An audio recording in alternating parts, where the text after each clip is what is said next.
Ladies and gentlemen, meet Ina, our Everett stops out. Now I would like to ask everyone, nakikita ba ng lahat si Ina? Can everybody see Ina? No. Very good. So Ina might be small, but Ina actually has the biggest story out of all the owls that we have here.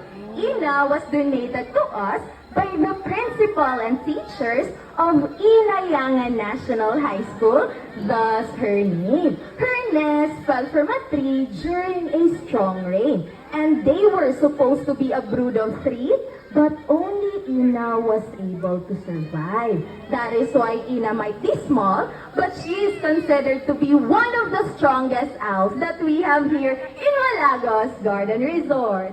So can everybody please say hi, Ina?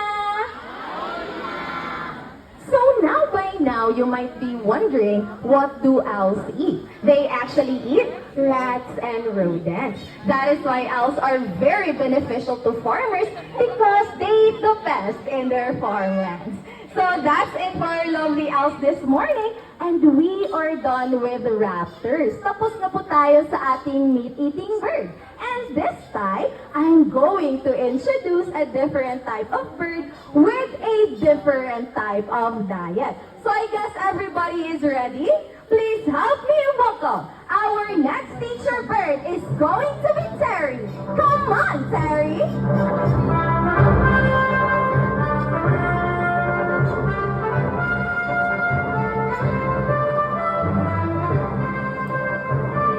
Ayan, so si Terry po ay isang Mindanao Tariktik hornbill o isang Mindanao endemic bird.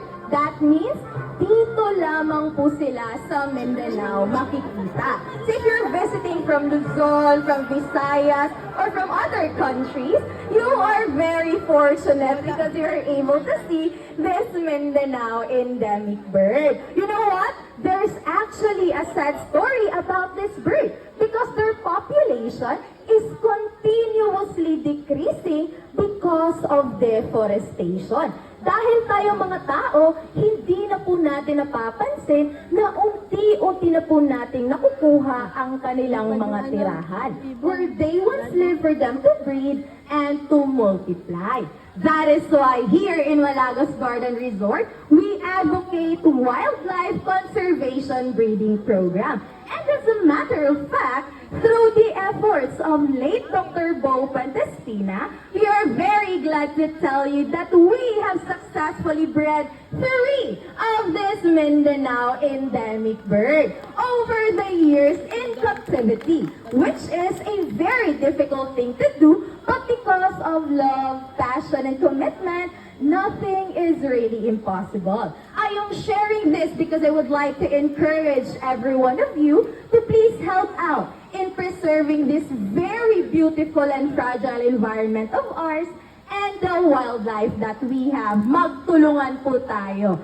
And it seems like Terry is already full from her breakfast this morning. But no worries with that kasi meron pa po tayong isang hornbill. And this time, let us call out Bingo! Come out, Bingo!